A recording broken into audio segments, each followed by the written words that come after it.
Hey everybody, welcome back to my channel. I was planning to do this as a motovlog, but we've got tropical storm Isaias moving through, so I've got the garage door closed. I recently installed the insulation paneling on the garage door though, so it's quite a bit cooler in here.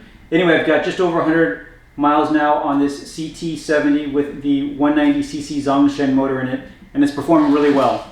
The engine picked up quite a bit of power over the braking process. I'm getting about 50 miles to the gallon right now, but with a 3/4 gallon tank, that means that I only have a range of about 40 miles. I've made a few changes on the bike since the last video. I finished up the kickstand foot. Initially I just 3D printed a foot because I had to cut down the kickstand to align with the lower stance of the bike.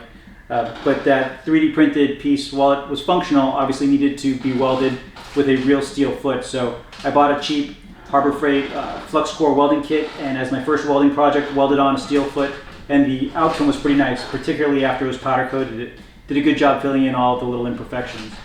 Similarly, the rear taillight bracket that I had originally 3D printed started to crack at the mounting points, and I was going to design and reprint a more robust one, but with the welding kit I figured I'd go ahead and just weld a bracket for that too, and as a second welding project also came out pretty good, and obviously is, well, at this point it's probably never going to break. The last thing that I did is I made some adjustments and added buttons both for the horn and the starter motor that just have a pretty classic look. They're not labeled, so you need to know what you're doing if you're going to ride the bike, but I think that it ties in well with the overall design that I've got going here. So since this bike has felt so fast, I decided to get it dynoed and see how it compares against the 2019 Honda Monkey that I've taken to the dyno now 3 different times.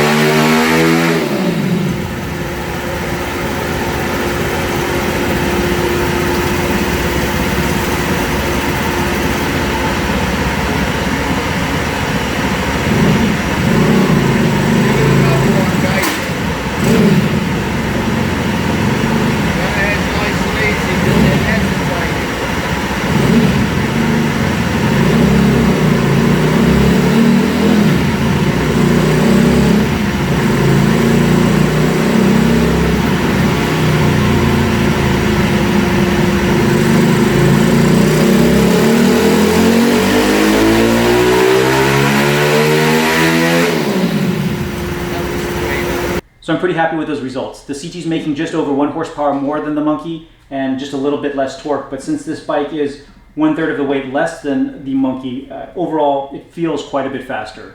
So I'll do an updated 500 miles on the Zongshen motor and talk about its continued performance and reliability. Please take a look at my other videos. I've got a lot of CT videos, Honda Monkey videos, ZX6R videos, and I've just started the CB650 build for the first cafe racer bike I've done, and that should be pretty cool. So anyway, thanks everybody for watching. Take care.